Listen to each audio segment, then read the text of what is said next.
almost 24 hours since yesterday's banned and restricted announcement, and a lot of people have already gotten to work. We got insane turn one plays, and we've got crazy callbacks to the modern that we love. And I think it's about time we take a look at the weekly MTG stream as well. I got a chance to kind of watch it, and that's going to be this whole video here, going through the stream, going through their thoughts on the bans, potentially more unbans in the future, some of their philosophy discussions, and how this might affect the March BNR, maybe looking at some changes in legacy as well. I thought it was a really informative stream, so I thought, you know, let's go through it. Timestamps down below, and let me know what you think. Before you watch the stream, what is your overall take on the banned and restricted announcement today? Are you generally excited? Are you happy the One Ring is gone? Are you happy to be playing with Twin again? Is Mox Opal just the single most busted card that they could have reprinted or unbanned, I should say? And how do you feel about the lack of reprint announcements so far? All to be kind of discussed and brought up in the stream down below. Let's get right to it. 24.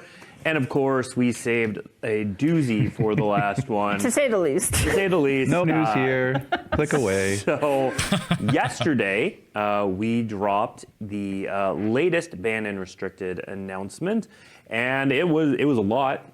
There were a number of cards on here.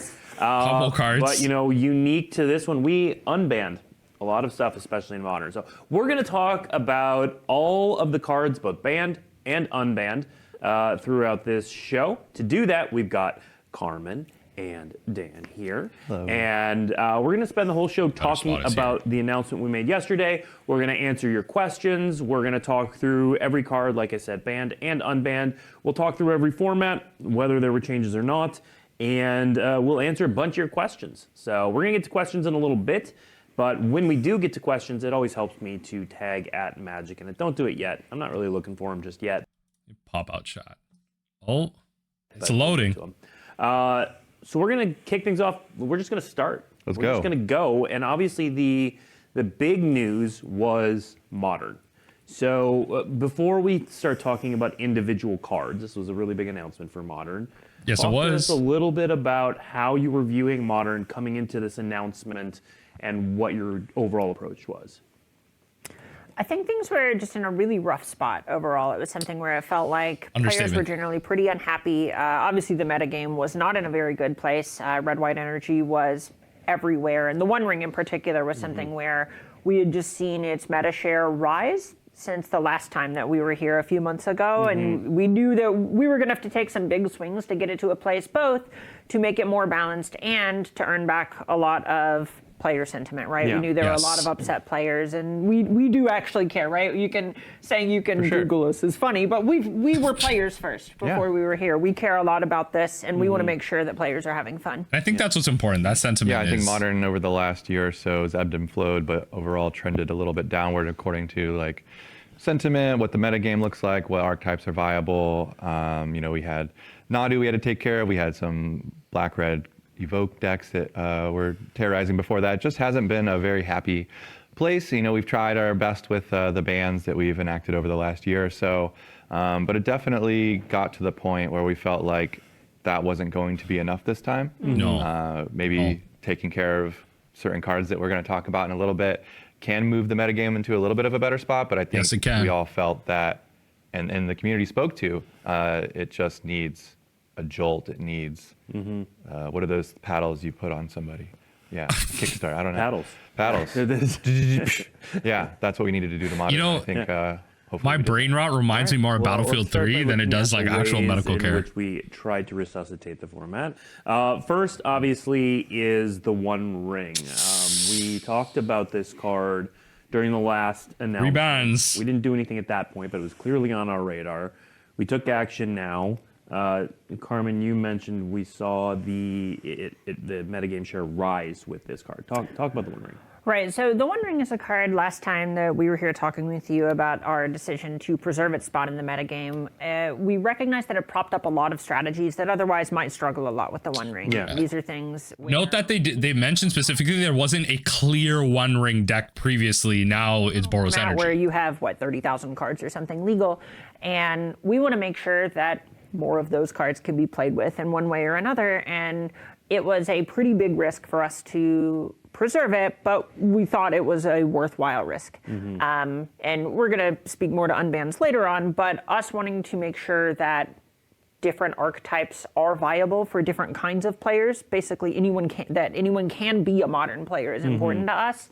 And that was a lot of our goals with the One Ring, but especially as we saw it just get incorporated into more and more of the decks that were already the top decks, it became apparent pretty quickly that this couldn't go on. I think part of this was like also not bringing back like not just about like player sentiment, but also like here, I'm gonna pause this here, but also just like it's about bringing back the old player base to honestly like reinvigorate the current player base that's like Lord of the Rings, Modern Horizons, like beat the Zoomers. Quite adopted into the Boros energy shells, and it also just wasn't clear what the format would do having no Nadu to deal with. It's become abundantly clear, right, after now Boros Energy has the top spot and also plays 4 copies of the One Ring, that it was just its time to go. It's that risk that we took last time didn't go in the direction we thought, but we're taking care of it today. Yep. All right. Now, speaking of energy, there's a, Amped Raptor is the most obvious. So it has energy pips right on the card. Right. But there are energy decks that play all 3 of these cards. So what was your approach to thinking about Boros Energy in this announcement? So when it comes to Amped Raptor in particular, this is one where it's a very unique announcement here, right? You've kind of... I think, okay, we can it's based off like the article itself, but I'm not sure if this exactly like stops the energy package. It really is like the energy card still exists. We even saw Bamsing just 5-0 with the list with like energy. Like you have the Galvanic, you have the Static Prison, you have the Guide, and they just put 4 Splinter Twin in there. And I believe there was like 4 of a copy that could go infinite with Splinter Twin, and it 5-0'd. So I think that's speaking more to the power of the energy package than it is necessarily Splinter Twin. It's like a plan B combo. But I think Amp Raptor just led to like the most busted parts about that. A lot of other macro archetypes. Okay. Yeah, we literally wrote 6 different cards on the board from Boros Energy when we were having our meetings to try and determine, what to do. Once we kind of landed on a set of unbans, we kind of came back and we're like, well, we want a softer touch here. We don't want to completely invalidate the energy deck. You could hit multiple cards from it, or maybe something that's a little bit faster out the gates, like Guide of Souls. But we just, we wanted to damage the energy shell, make it a little weaker. And we didn't want to hit cards that could viably go into broader non-energy strategies. And so we did focus on one of the energy cards instead of something like Flage or a Johnny or Ocelot Pride, and ended up that Amped Raptor. Flage shouldn't be banned, by the way. Flage is only held up by Arena of Glory. It by itself is not better than Uro. Just a little bit. People need to stop saying that. Exactly how much, but I mean, it's also losing the ring, like we just said, and even another card that we'll talk about in a minute. Yeah. Okay, so the goal was to, we'll say, injure the energy deck, not completely take it out. Yeah. Right. Something that Dan alluded Especially with the to is Unbans. having 6 energy cards on the board. We actually spent multiple weeks talking about this. I know I created a thread in Teams. We had multiple meetings about this. We had flow charts by the end of it that were just, okay, if we make this set of unbans, then I think we are supposed to ban this from energy. If we decide that we don't think unbans are a good idea, I think at one point we were looking at hitting 2 cards from it. And to that end, I do want to say that I don't think that it is a non-starter for us to keep attacking energy. If it looks like the deck is still too strong, this isn't us saying we aren't willing to take further action against it, or we're so only maybe something in March. Yeah. It's us trying to work more incrementally, especially with an announcement this big, where in a lot of ways we're just going in blind as to how it's going to shake out. I'm happy they did this though. So talk about that a little bit, because we're going to get to the unbans in a bit, but it seems like there was a lot of calculus mixing and matching the unbans and the bans. So that went over the course of several weeks here? Right. That was something where a lot of individual cards kind of got brought up by people where, I'm not going to call out individual people, but each card over some amount of time had its own champion. I know personally I've been a really big Green Sun Zenith fan for a long time and have played it in Legacy a bunch. But at a certain point, one of the meetings said, what does it look like if we actually just take a few shots at once? Because we know that a lot of players feel like the big way that we are trying to change Modern at this point is through Horizon sets, and it matters a lot to us that is not true. Okay. And so this is one of the ways that we at Wizards actually have the power to introduce new archetypes into Modern is by kind of questioning our priors, right? Where I think Dan did a really good job of summarizing this in his article, where we know that Modern is a different format at a different power level than when a lot of these cards were banned. Right? We saw the Bloodbraid Elf and Jace the Mind Sculptor unbanned go over really well because Modern was in a different place when those cards became legal again.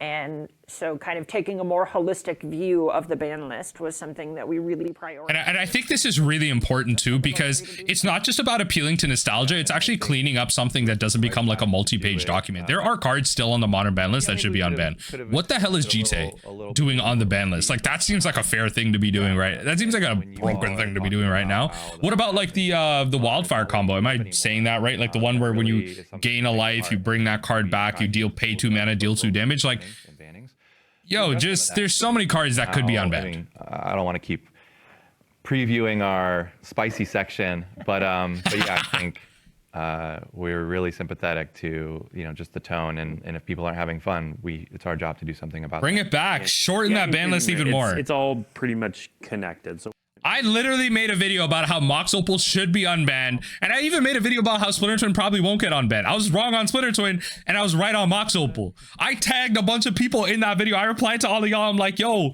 did not age well. Fam, bring some cards back. To get hit. What precipitated the change with Jegantha here? So, ban all these companions. Second most played creature in both formats according to our data, which is a little bit of an alarm bell. We hit the literal most played card in Modern as the One Ring.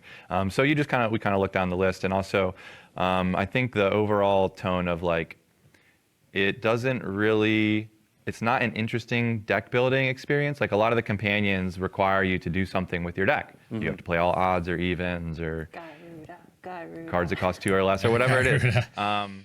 Okay, part of this, look, I know I'm kind of diminishing the audio a little bit here, but again, I'm gonna link it down below if you want to rewatch these sections. But largely, this is again held up by Arena of Glory, right? Like, with some of the unbans, like, you can't play Jegantha in Splinter Twin decks.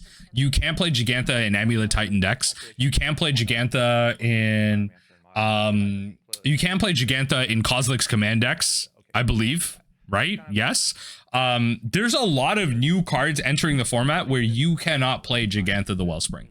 So I think it didn't need to go, but it's also like we should just have more companions or no companions. That's what it should be. There should be more restrictions or not. Arena of Glory allows this to come back in with haste.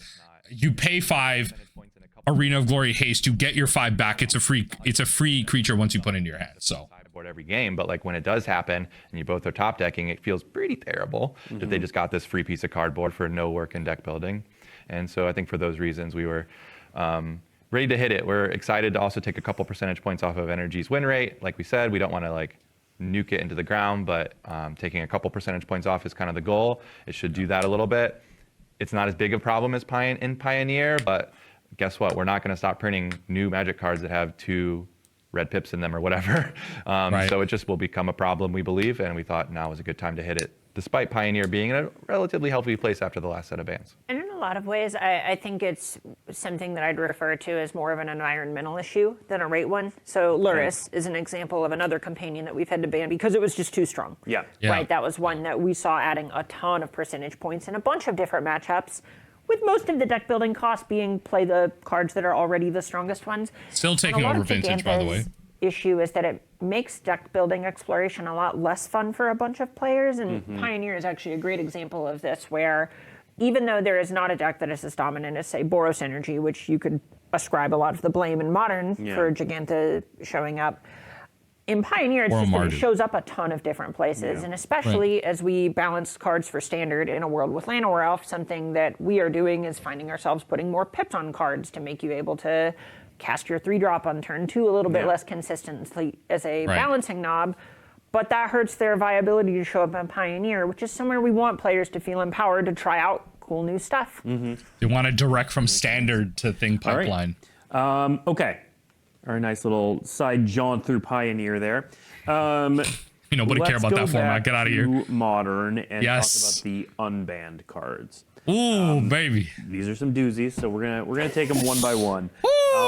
Mox Opal. Start, there's a lot of conversation about what's the most powerful card unbanned, but I think It's probably Mox Opal. Faithless Looting are certainly sort of 1 and 2 in people's minds. Yeah, it's not Splinter most Twin. Powerful cards. Let's start with Mox Opal and Yes. the impetus for unbanning that one. Combo decks, affinity. This one to unban. At least from where I'm sitting, this is the one that I think introduces the most risk and fundamentally alters the way that games of modern work by the largest much margin. faster. Right? There's some of Faithless Looting does something at a high rate, but there are other cards that kind of do that. Yeah. Cards that just put you up a mana for no cost is just completely changing how games of modern work in a really big way. So this is one that it's free mana. Some of you modern players haven't played modern without this card. It's free mana. We are listening, and we know people really look back fondly on Mox Opal. I know before I worked for Wizards in my coverage days, artifact decks with Mox Opal were easily the decks that I most consistently saw completely foiled out. Yeah. People truly love these sorts of decks, and I think a lot of the community reception to this just in the last day or so shows with all the different kinds of 5-0 lists that we see with Mox Opal, it is very strong, and we aren't positive. Here's my problem with Mox Opal, though. When's the reprint coming? Someone in chat just said it. When's the reprint coming? This card is $200 right now. I believe that's like the going rate right now. These cards is so expensive. You unban them, great, but there needs to be a reprint policy because you ban one of the most expensive cards out of modern, which is the One Ring, and you're bringing back in more expensive cards. This is not an accessible Magic card, which is why you see a lot of like the 5-0 league deck dumps end up being like DB_MTGO creator person. Like me, I have a Daybreak Games MTGO creator program account that has access to all cards. A lot of the 5-0 deck lists are kind of dominated by these people that don't have money to worry about. Something you have to reban. Yeah, listen, I mean, we're taking 4 cards that had justifiable reasons one day in the past to be removed from the format and reintroducing them. That is a clear acceptance of some amount of risk. We chose cards like Carmen's alluded to earlier, we spent weeks, I think most of November actually, whether it was discussing in various messaging threads or in physical meetings, going through, almost flow charts of, what we wanted, what we thought would excite players the most, have Unbanned GTA and Pod. Every time we make a change to a format, every time we release a set, there's some risk involved.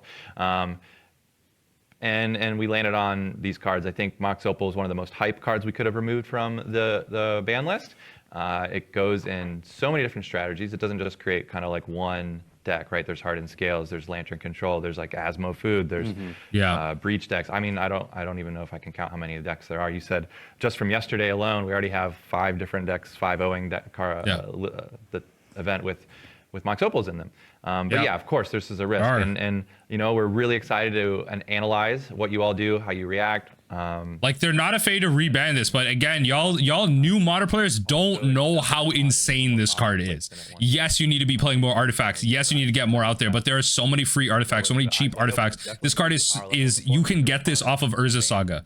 Like, folks, this card is insane. It is single-handedly the most busted card out of the unbans. What can be released? And I think we're accepting that this is a good time to do this. Let's run the numbers after we release some of these cards, and let's reevaluate for next time.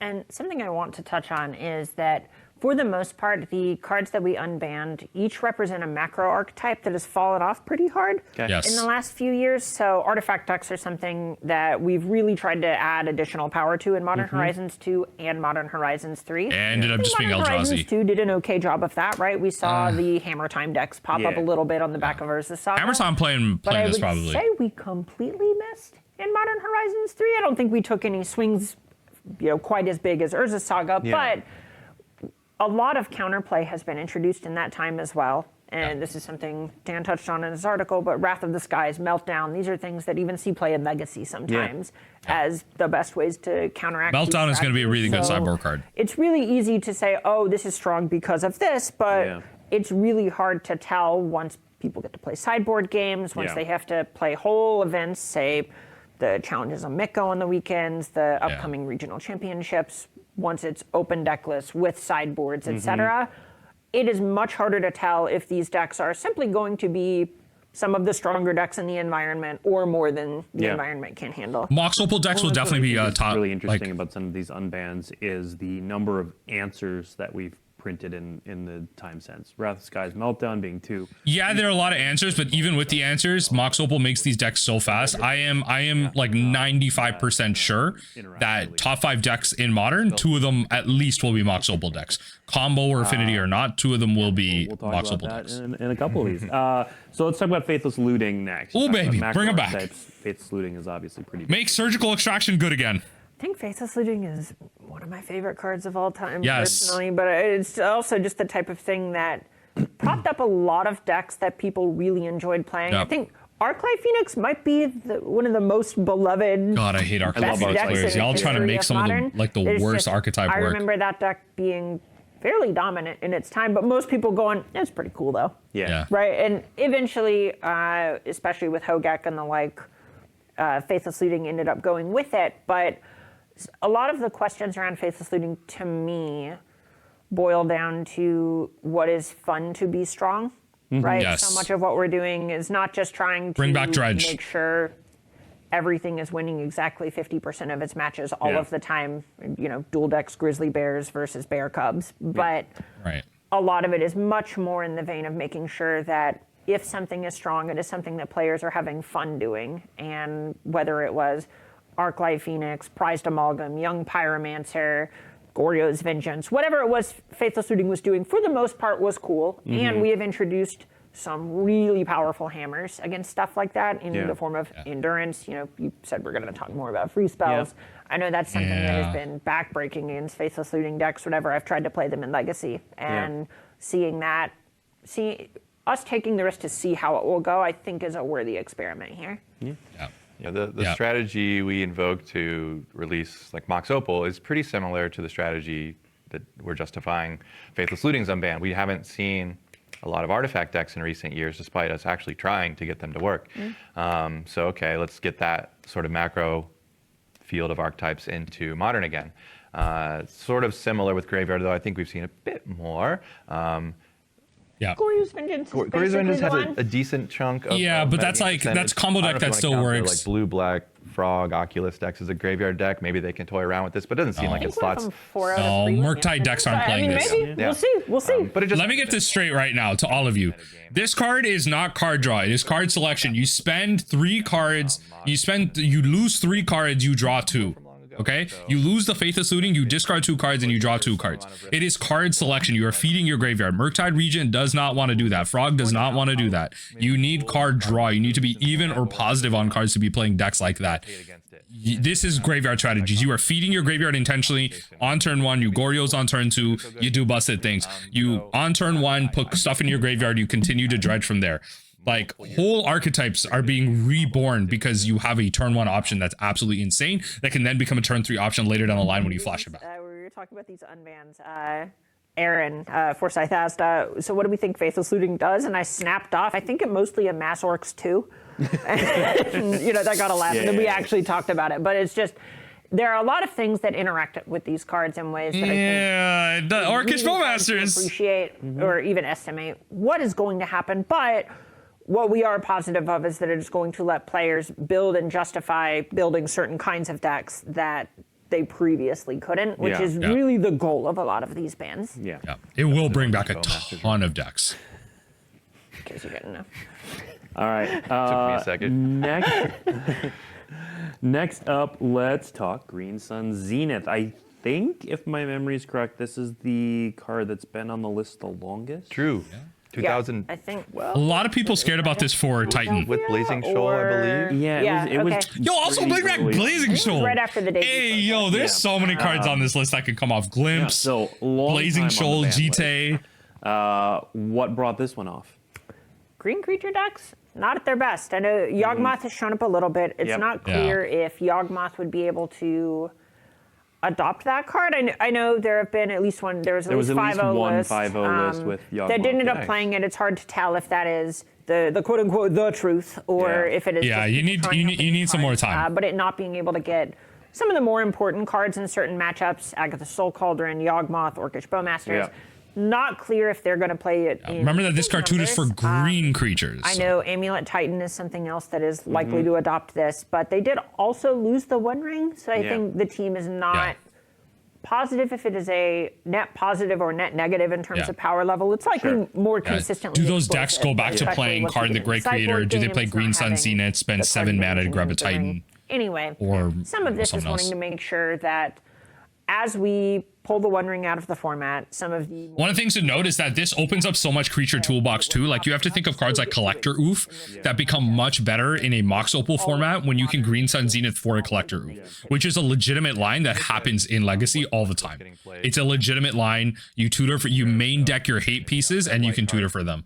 So I think like we will see a lot more like one-of pieces. The only green you're really seeing is either from Amulet, which is, I mean, it's green deck, but like, it's not in the common sense of green. Titan deck. It's a Primeval Titan deck more than a green creature deck. More than green and then you've got a bunch of deck. Eldrazi variants, Eldrazi Tron or Big Tron or whatever that you kind of count as greenness, but there's not really a green creature. Like Nadu existed, we killed it, that was an outlier. But in the sense of something, there's no collected company deck. Toolboxy or just green creature, whatever. We saw Elves 5-0 yesterday. Yeah, let's go. We saw a couple, toolbox deck. Get your Plague Engineers ready. What you mean, Elves? Stuff just kind of feels lost. Get your Plague Engineers ready. I didn't even think that was a thing that you could do anymore. Right, I'm sure so many of the old heads, could be anyone remember the time sitting up at the hotel sweating over if you have room, do you want to have the second Rex Age out of the board? Like maybe it comes up, maybe I want to have Loaming Shaman or whatever, something cool in it. I don't think it's necessary. What are your bullets? Yeah, I don't think Modern's quite at that power level anymore for those exact cards to be the ones, but having the ability to think about it is just you're really one fun. of tutor so pieces. Much of this is just wanting to give players more options in deck building. Yes. Yeah, Green Sun Zenith is going to be great for that. Okay, so we talked about those three. The fourth one is a little bit different. A lot of places the first three can show up. In the interest of format diversity. Baby. Now, Splinter Twin. I think, if I recall correctly, at least you and I sat here in this studio. We're like, that's never gonna happen. No! Could not be me. No, never say never. Could not be me. Norman. For fans of the show, I'm on record on this. Well, I don't even know how long ago it was. We were talking, and I said, it's just not going to happen. Just like very definitively. Yeah. I was so confident. But yeah, Modern's trajectory I made that video. has changed my mind. It's just not. It just hasn't been that fun recently, and we're sad about that. And so when you think about the time in the past that you enjoyed Modern the most. This card has been banned since 2016. I started playing the fall after the Twin ban. I have never resolved this card in my history of playing Modern. It's just a lot of what we've been reading and hearing and even feeling ourselves is just that people are kind of longing for the days of Modern's past. And it's really tough to think about Nostalgia is a crazy drug without thinking about Splinter Twin. Yeah. It's just such an iconic part. It's the most memed card. Yes. And yeah, it was powerful back in the day. It won a bunch of tournaments, and I don't even know how many years have passed. It's been a long time. Hey, this ain't okay. And yeah, when you're talking about the memes, I mean, like that's sort of a funny thing to say, but it's because it lives on for a lot of people. And it's this won't be a top 5 deck. I don't think it'll be a top 10 deck because a lot of people want to force this, but this will, in my opinion, initial impressions, it will be nowhere near the most busted thing in this format. Framed sets of it's a 4-mana enchantment. Exarchs, Pester Mites, and Splinter Twin. Spell Pierce. Shout out to all the people that had their banned cards in cases with break in case of emergency on and them. then a lot of that. I love seeing that too. Spell Pierce. Consign to memory counters the trigger of the creature entering the battlefield to untap the Splinter Twin. I think that counts. Yeah, I'm of two minds with it, where on a balanced perspective, Modern is fundamentally a very different format, not just in terms of power level, but there are a bunch more free spells that can answer your opponent trying to Deceiver Twin you, or Exarch Twin you. And also, Dan touched on a point that I think is really important, and I think it is easy to just write something off as nostalgia, but in a lot of ways, I think we're really trying to approach Modern as an eternal format. We want to make sure that we're I don't know, approaching Magic's history with reverence and a lot of this and saying... A lot of people try to argue with me on this. Eternal formats are literally formats that have all of Magic as their legality. EDH, Pauper, Legacy, Vintage. Modern is not an Eternal format. They are approaching it as an Eternal format. It is not an Eternal format. That's history. That already happened. We're going to leave it there. We want players who engage with Modern to feel like they really are playing with something that is emblematic of the last, 21 years of Magic at this point. And so finding opportunities to inject content from Magic's past is... That's older than some people watching this video. Hopefully this BNR does a good job of signaling that we do care about that. Yeah. All right, let's move on to Legacy. Okay. Legacy is sort of the last format that we had any changes to, so we're gonna talk about that. And then after we talk about Legacy, we're gonna move to Q&A. Sure. So I've got some questions that we pulled off of social media over the past 24 hours. But as I said, if you have a question that you would like to ask on the stream. I did ask a question in response to the thread. All right, let's talk Legacy. So 2 cards banned here, Psychic Frog and Vexing Bauble. Let's first start with why these cards. The frog. So we created this ban window in order to be able to observe sort of like the largest Legacy tournaments that happen around the world. Eternal Weekend. Weekend. A series of Eternal Weekend events. I think I'm hopefully not putting my shoe in my mouth, but they were all won by different strategies. I think we had an Artifact, Mystic Forge deck. We had blue-black. But they're kind of classified under the same way. Legacy is like so different. I think win the last one. And how you have to think about it. That points to good things. But if you look a little step further, the format is still dominated by blue-black Reanimator, some Dimir Tempo style decks as well, both featuring the frog. We took care of Grief last time in efforts to knock some percentage points off of this blue-black Reanimator deck, which had taken just a huge chunk of the Legacy metagame. Hoping that would do the job. Clearly the job is not done. So we are pretty interested in preserving, kind of like we were talking about Modern, we kind of want these macro archetypes to be part of the metagame, just maybe not as dominant part of one. So while we considered other aspects of the Reanimator deck, Legacy operates on an axis of free spells. Vexing Bauble stops that and allows the broken decks to stop the Force of Will decks, which should be policing them. Without Psychic Frog in the format, the premier threat in the format, it's a lot harder for Dimir, quote-unquote Reanimator, or Dimir decks to support Force of Will because it's just 4 blue cards out of the deck. Allowed to play and kind of keep them in that Reanimator lane. Okay.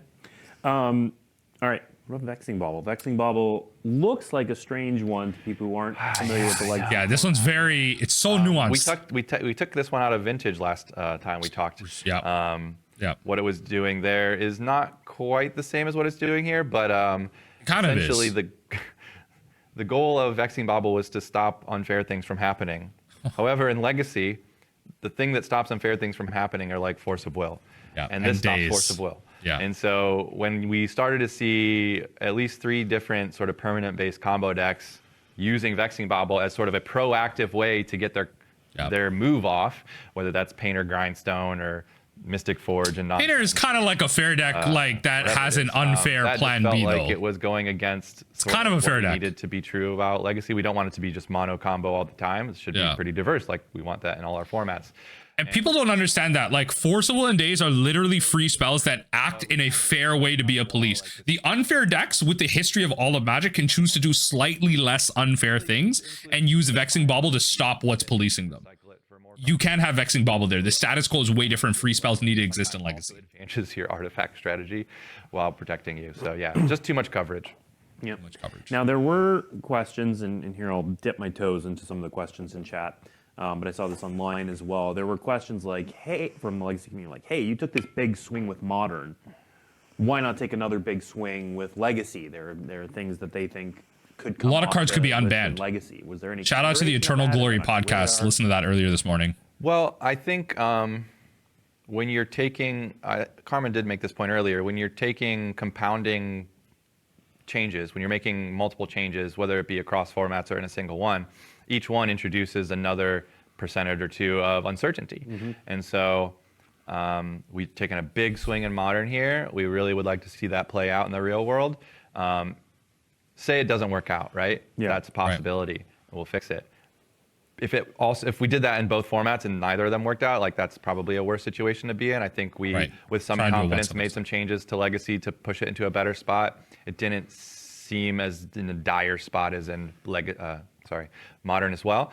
But totally think that, you know, once we observe what happened with the Modern unbans, I think I stated in the article, this is kind of like a new set of philosophy. Like, we're pretty interested in... Big fan of this philosophy. Injecting content into these formats and making them a better place, a more happier place for you to play. And if it goes well, I think that completely opens the door for us to do this. Like, I don't think we're going to take everything off the ban list at once. I think we've talked about in previous streams why that's probably a bad idea. But slowly letting some cards through, I think is on the table for sure. Yeah, I think, and that's good for Legacy players. Past talks that we've had about the Legacy ban list and unbans in particular. Something that I think it was Ian Duke who might have first said this to me is we only get to push that button so many times. I know we get to make jokes about it. You know, we thought we would never get to do Splinter Twin, but it turns out Modern has adapted to a point where that is not the case. I don't think Legacy is going to get to the point where we can entertain Mox Jet. Right? A lot of the cards that are banned in Legacy are extremely, extremely banned. They're that, or they're a misstep, or something to that effect. So doing a bunch of cards at once, there are a few that could come off. But it's almost something where I personally think you get more content and more versions of Legacy. People talking about like interesting and fun Earthcraft, if it is a slower drip. I know Mind's Desire is one that I was internally a really big champion of after curating the Vintage Cube for a long time, and other people were on it. I'm not trying to take credit for all of it, but just citing that as an example, that was something that gave a good bit of content for a little bit. People started playing High Tide again. I think I have still seen some 5-0s with it in recent memory. Storm as well. I know there are some people who played a lot with that. Someone just asked a really dumb question in chat. Someone's like, who asked for Mox Jet to be unbanned? No one said that. They're just using that as an example of the most extreme case of card that will never be unbanned. Like, saying stupid stuff. All right. Now... So we're gonna move to the Q&A section, but it's sort of a natural progression because we haven't talked about Standard much. There were no changes in Standard. You know, Dan, you wrote in the article a bit about Standard, but we have seen a number of questions about how you all view Standard right now. There's a lot of Dimir being played. Carmen, I know you were casting this past weekend. So let's talk about the Standard format and how you view that right now. Yeah. One big tournament aside that has 40 some players, you know, these large, sort of small, but like big marquee events that have a pretty limited amount of players do tend to coalesce into a few different strategies. Okay, let this keep going for just a second here. Players and I'm gonna hear it in the background. I'll just mute it kind of here, but like, yo, people in chat asking about Commander. Yo, Commander players, like, sit down for a second. Just wait. Your format is fine. Y'all be getting a new injection of cards like every single set is Commander Horizons, because y'all be getting new cards with every single set along with the Commander product. Just relax for a second. I get it. They haven't done certain things they've said, but yo, this is the biggest injection of cards in Magic's history in a constructed format. This is the biggest change ever in constructed Magic history. No, we've never had this amount of unbans, I believe. So sit down for just a second. Let the constructed players speak, right? And I think Standard is in a good spot. A lot of people talking about how it's really great to play Standard right now with Foundations out.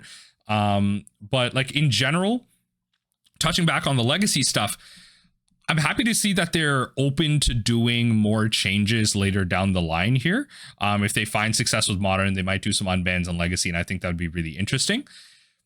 I just think we need to do our best right now to focus in on Modern. If we want the rest of constructed Magic to succeed and maybe look at more unbans, look at more bans, like look at more changes like this, we need to get to playing Modern. Go to your local game store, go to your tournaments, go on MTGO, play Modern, and show people that we're interested in changes like this. Stuff like that is really important. Board play a few times today, and that's obviously not a thing in best of one. So it ends up being much more problematic there, especially when you're going in blind, you don't see deck lists, you don't know what's going to happen, and all of a sudden you're on the draw and someone has a ley line in play on the first turn and you're having a bad time. Very, very different animal, but just to echo what Dan said, we mostly want to, unless something very, very bad is happening, we want Standard players to know that whenever they collect cards for standard, they're going to be good for at least until the rotation, unless, again, the water's already boiling, right? Yeah. All right. Let's go back to Legacy for a second. We didn't talk much about Nadu, but I know Nadu was sort of on your list of cards to watch. Thoughts on Nadu? So Nadu's one where there are two different kinds of decks in Legacy. One that, at least personally, I'm more tolerant of than the other. So there is the Cephalid Breakfast deck, which has been something between a real player and kind of a meme in Legacy for well over a decade at this point. It also uses Shuko, Cephalid Illusionist. This is a fairly normal play pattern in Legacy. And in that deck, a lot of the times, the way that Nadu interacts with that is, I'm going to draw 10 cards, pass on your upkeep, I'm going to draw 10 more cards, and you're probably dead over 2 turns.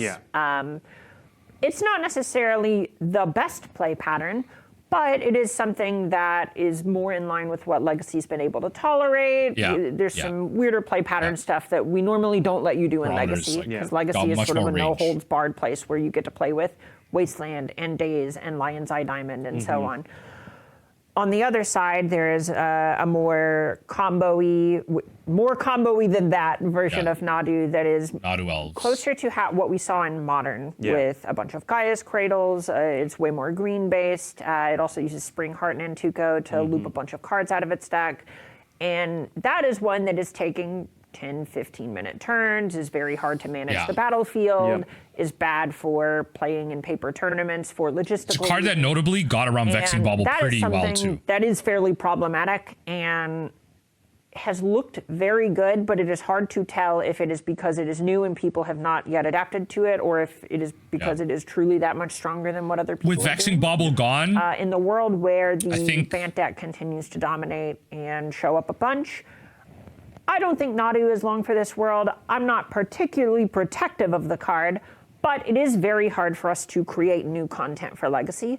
So if it turns out that is more of an opt-in thing that happens sometimes, and Cephalid Breakfast is also happening, and they got a cool new card, then I'm more tolerant of it. But I would say it is not going to, there's not a very high burden of proof for us to show Nadu to the door. All right. We have a slew of questions about why not unban this card? Why not unban this card? This card seems, specifically to Mox. I asked about Pod specifically. This card seems less powerful than Mox Opal. Is it safe to unban? Rather than going card by card, and there are a number of people that have mentioned Deathrite Shaman, GT, Birthing Pod. Who's mentioning Deathrite Shaman? We're not gonna address each card by card. Pause. Deathrite Shaman is not being unbanned. You're mentally ill if you think that card needs to get unbanned. You're mentally ill. Get out of here. Unsubscribe to me right now. Talk about some of the discussion around cards that didn't make the cut and getting unbanned. Yeah, again, the philosophy we were aiming for was kind of bring you back to a Modern you used to love, and also what cards can we release that kind of don't necessarily add to what the top strategies are right now, but also could go in many, many different spots. How many different Mox Opal decks can there be? Faithless Looting, same question. Green Sun Zenith, hopefully the same question. Splinter Twin, maybe just a couple. And that maybe we're among the most fun options. They're all different amounts of risk, right? And you could say there's some older cards. I think one of the ones we had talked about was Uma's Always GT. It's probably not too risky, but it has a completely warping effect on creature combat. And once many of us have experienced this, you get one hit off of that GT, you're like good to go. It's really tough to come back, and that's just not that fun. Also, how many different GT decks are there going to be? Maybe it's a couple one-ofs and sideboards. I mean, it would be cool if a Stoneforge Mystic deck. Yeah, I was just going to say, power up the SFM decks. We thought it was a tier below where we're at right now. I think it's totally worthy of a continuing conversation, and that's sort of the same argument we made for cards further down the list as well. I think we did talk about Birthing Pod. I can't remember how much credence we gave to Deathrite exactly. Non-zero. You named. But yeah, we definitely, I don't remember how many cards were even on the ban list, but we took people just don't know Magic at all. Like I said, most of November trying to think about the strategy we wanted to invoke. And I think But it can be unbanned though. There's some risk involved with the ones that we're releasing. We're accepting that risk. We think it's worth it in terms of the amount of gain, fun, nostalgia. and I don't know, Mox Opal, I don't think anyone expected. No, definitely. And when you wake up on Monday morning and you get this Christmas present under your tree that was like not even what you thought, but you're really excited about it, that's like a really good feeling we wanted to invoke. Yeah, I just thought expect the unexpected. Yeah, and so much of it is, I touched on this a little bit earlier, but I don't think a lot of those cards are even out of the question long term. We are trying to signal a different approach to how we're curating Modern, holding a lot of reverence for Magic's history. Gonzalez GTA is one that I think it might even be able to come back sometime, but it is possibly on the wrong side of maybe doesn't do that much in the format except make some people with small creature decks upset sometimes. So especially when we're bringing back Stoneforge Mystic decks to try and encourage players to play some of the small ball stuff in Creature World, we don't want things that actively pressure against it at the same time. I don't know, we went really far down the list, and there to give people some perspective. At one point, I even made other people in the building talk about Dig Through Time, where it's just like, okay, gang, we know this is too strong, but do we know this is too strong? Let's have a conversation about it. And well, we know it's too strong. We don't need to bring back Treasure Cruiser Dig, but at least they've had a conversation about it all. Just trying to find the right places to do it. And I'll note, like, this was also, I keep saying this, but the goal was sort of of this whole messaging, this whole, last 2 days of us talking was sort of a recognition of the increased power level of Modern and sort of the reverence, as you keep saying, for Modern Horizons. Sort of Modern's days of old, the nostalgia that we all kind of felt Turn 4 format a decade ago, and it's kind of evaporated a little bit. So we were focused on releasing cards that had been on the list for a while. We weren't really interested in entertaining the sort of the newer ones, Griefs or Furies or any of that kind of stuff. Right. So we were definitely focused on, like, part of the strategy was to focus on Unbanned Grief. I can't wait until people start asking to do that. Instead of, some of the newer stuff that we had removed. All right, where'd it go? There was a question. Also, no, we ain't unbanning Ponder.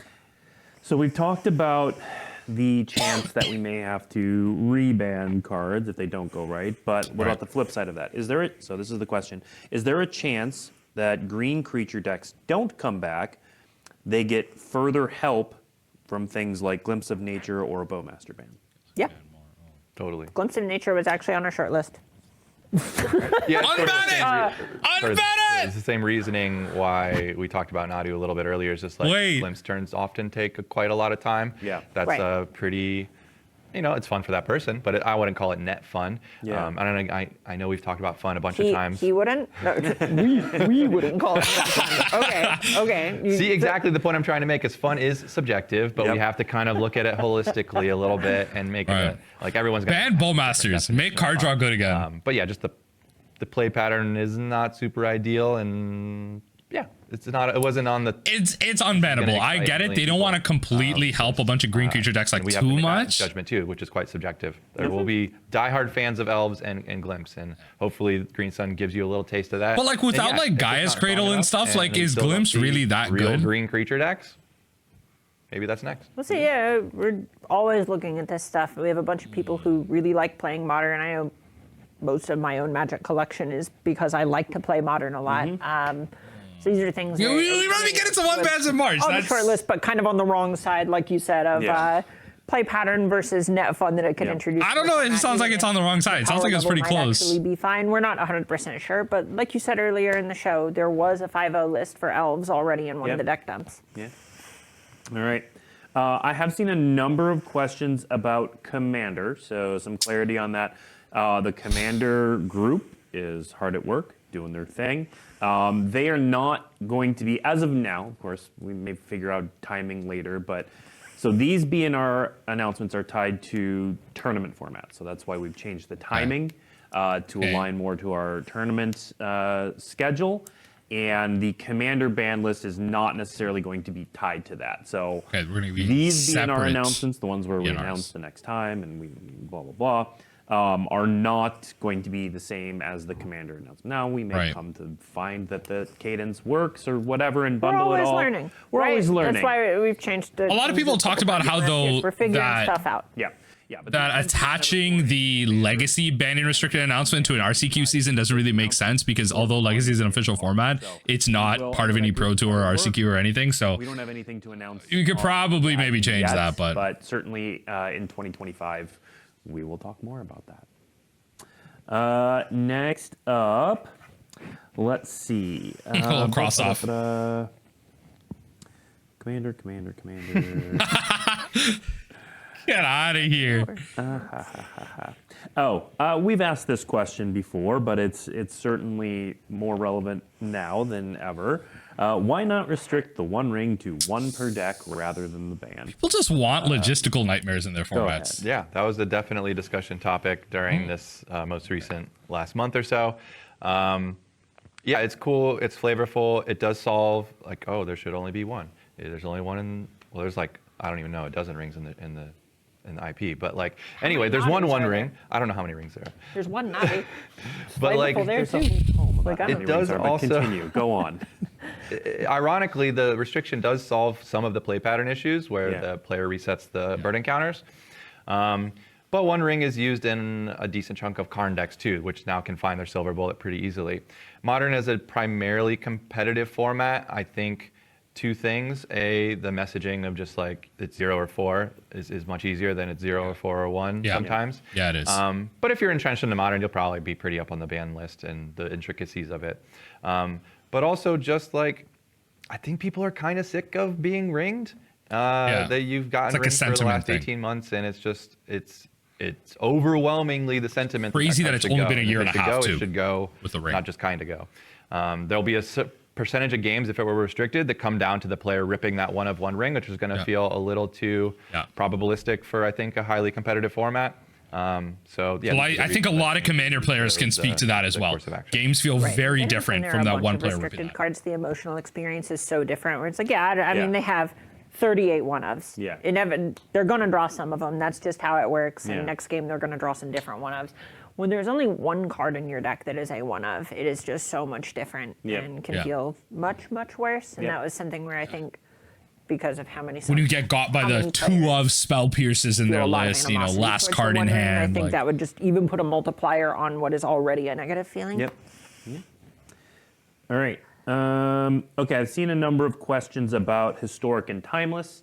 We didn't really spend any time on them in this. Any initial thoughts about historic or timeless? Those are primarily arena formats, not primarily. A lot of people are not going to be happy with that reaction. Was on mainly modern here, and we haven't really talked a ton about timeless and historic. Afterthought. The meetings we had trying to get the modern problem. What are those format-wise? What are those? We spent a lot of time on it. Yes. I know I keep saying we care, but we care. Yeah, and the way, and so people at home know, the way this often works with the arena-only formats is the arena team has just mounds of data for the arena-only formats. It's literally the only data that exists, and we have it completely. And so the arena team flags when things reach certain thresholds, and there were no flags this time. I don't play historic, but I play a lot of timeless. I'll say timeless is pretty much doing what it's supposed to be doing.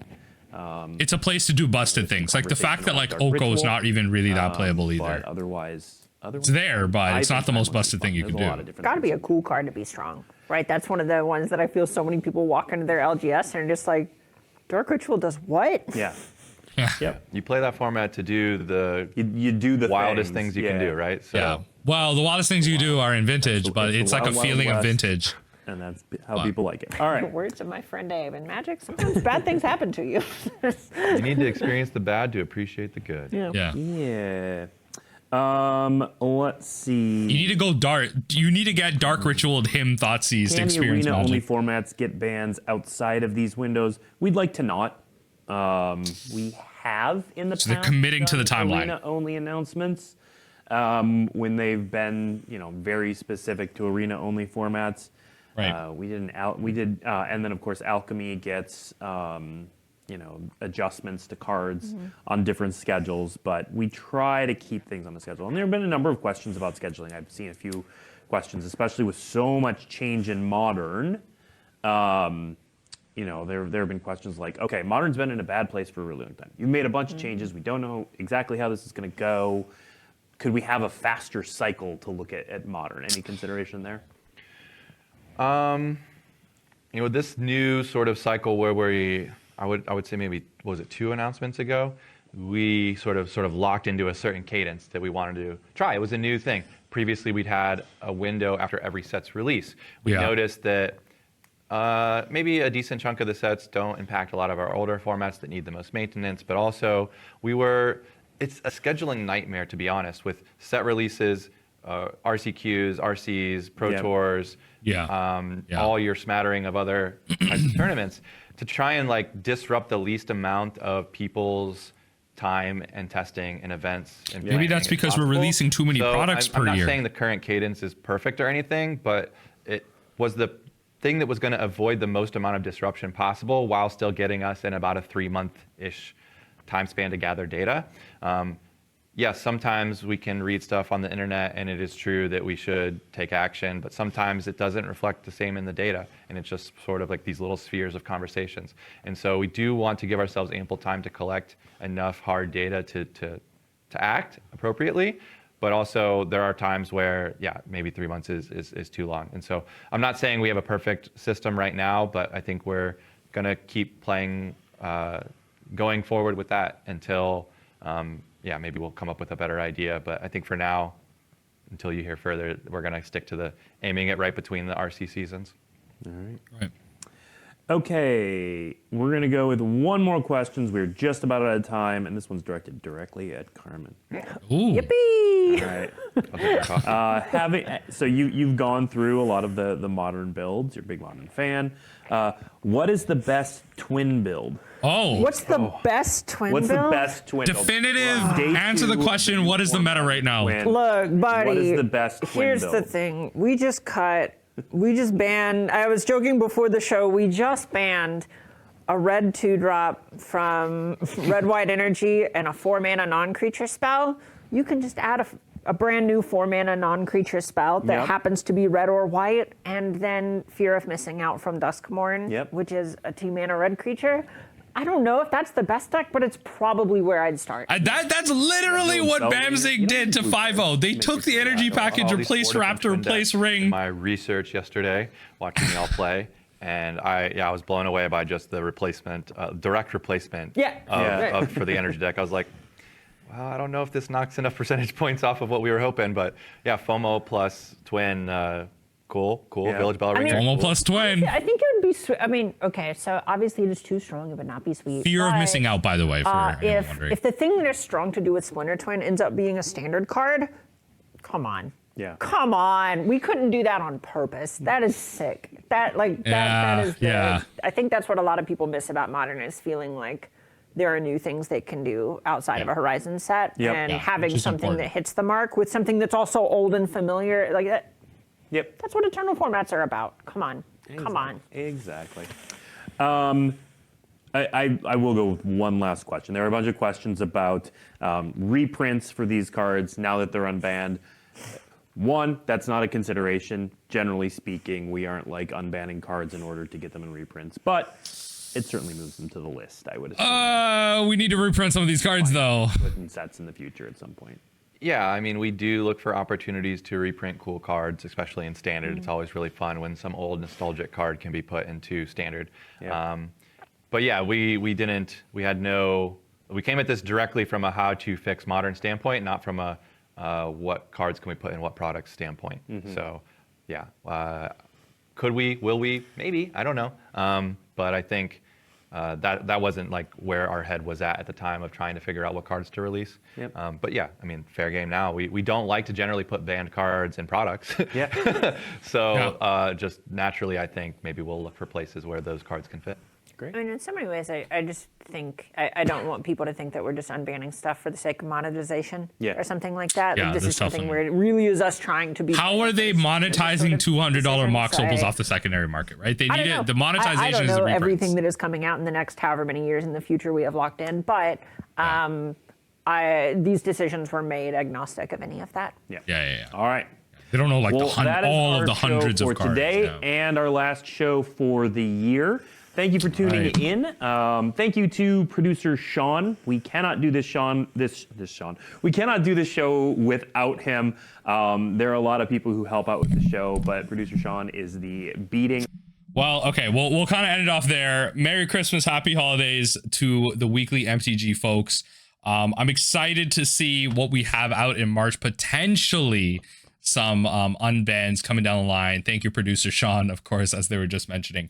A lot of interesting ideas. I thought it was really interesting for them to expand on the unban philosophy and some of the conversations they were having around Legacy. And again, as I was mentioning, like, it is a really important time to go play Modern. If you have any respect for, you know, wanting the format to succeed, and also maybe even the Legacy format, they're talking about if this was a successful experiment for Modern, then the doors are open to try this out in Legacy. And as a recent Legacy inductee, I definitely will be putting my best foot forward to be playing as much Modern as possible to make that happen. There are some deeper discussions to be had about Pauper. I'll do that later in the week. They did not address that here. Gavin Verhey and the Pauper format panel are obviously there for that, and they recently released a video. But let's go over that as a separate video. For now, a lot of interesting stuff. Let me know what you think in the comment section down below. It was a really interesting stream.